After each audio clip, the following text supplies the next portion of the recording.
सत्यवान जी को पसंद किया सावित्री जी ने। राजा की पुत्री थी, छूट दे दी कि भारत में जो तुम्हें लड़का पसंद आए। पिता को यही होता ना कि बेटी के सुख वर्धन के लिए उसके मनोनुकूल पति। बहुत से राजकुमार देखे लेकिन उसको पसंद नहीं आया। एक को देखा लकड़ी काट रहा था, पर देखते ही मन लुभायमान हो गया। मंत्री से कहा इनको उतारिए, और कहा कि मैं आपको पति रूप में वर्ण करना चाहता हूं। तो उनका आप हालत देख रही हैं, उनका मैं हालत को पति नहीं बना रही, आपको पति बना रही।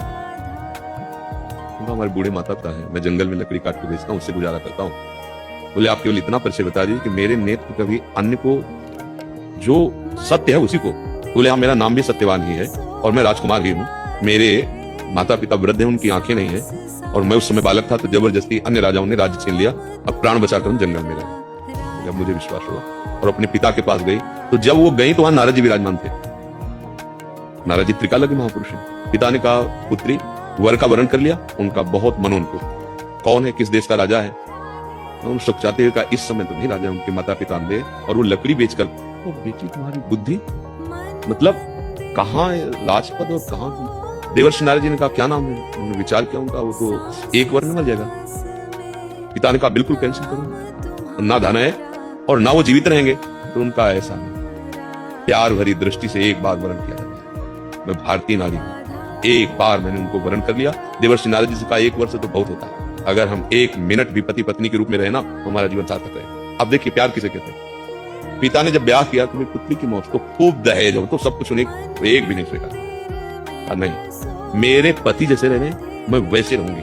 अब समझो प्यार किसे कहते हैं, पातिव्रत धर्म किसे कहते हैं, सुख किसे कहते हैं। पिता ने कहा हम तुम्हारी इच्छा के विरुद्ध नहीं चल सकते, ठीक है। ऐसे ही जिस झोपड़ी में रहते थे जंगल में, वहीं जाके रहे।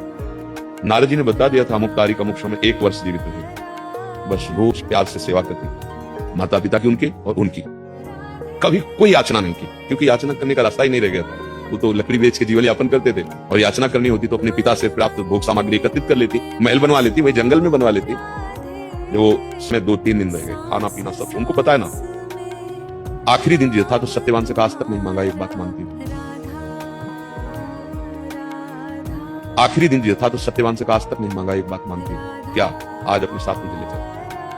उनका माता पिता की सेवा में अभी तक रही आप, और आज बोले आज मेरा मन है कि आप जहां जाओगे आज मैं आपके साथ रहूंगा। बताया नहीं, साथ में माता पिता से भी अनुमति ले ली। बोले ये कौन सी बात है? माता पिता ने कहा आप जाना चाहते अवश्य जाइए, आज तक तो कुछ मांगा नहीं। और निरंतर मंत्र चल रहा है, भगवत मंत्र। और अपने पति के साथ वो लकड़ी काटने के लिए चढ़े। उनका सर दर्द कर, उनका सर दर्द, उनका भगवान उतर आई, तुरंत वो समझ गई। आई गोद में सर शिवाक ने सामने देखा भयंकर भैंसे पर सवार धर्मराज यमराज। वो देवी पवित्र ब्रह्मचर्य से रही, पति का वर्ण किया, इतने सामर्थ्य कि वो अव्यक्त स्वरूप धर्मराज को देख लिया। धर्मराज ने यमपाश से जीवात्मा को शरीर से निकाल लिया, चल पड़े।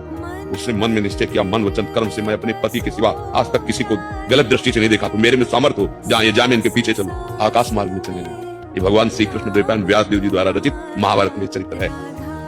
पीछे मुड़कर देखा चूड़ी और नूपुरों की खंकार से, उनका देवी ये असंभव है, तुम हमारे साथ हमारे लोक में नहीं जा सकते, क्योंकि मृत्यु लोक का शरीर है। और सत्यवान के सिवा तुम अगर कोई वरदान मांगो तो मैं दे दूंगा, क्योंकि तुम पति से प्रेम करते हो, ये देख करके।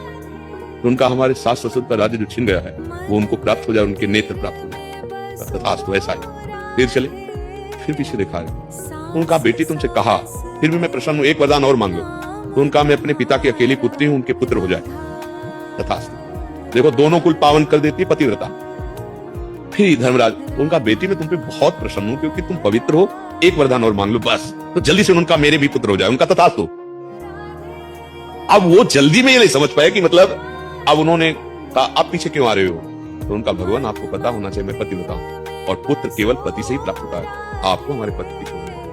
तो उनका धन्य है, धन्य। मेरी बुद्धि को भी ठग लिया, मतलब आपके धर्म में इतनी सामर्थ्य, पातिव्रत धर्म में जाओ बेटी। और सत्यवान को मुक्त किया, पिता का राज्य मिला, और अपने पिता को वहां संतान पर सर्व सुख प्राप्त हुआ। क्या हुआ?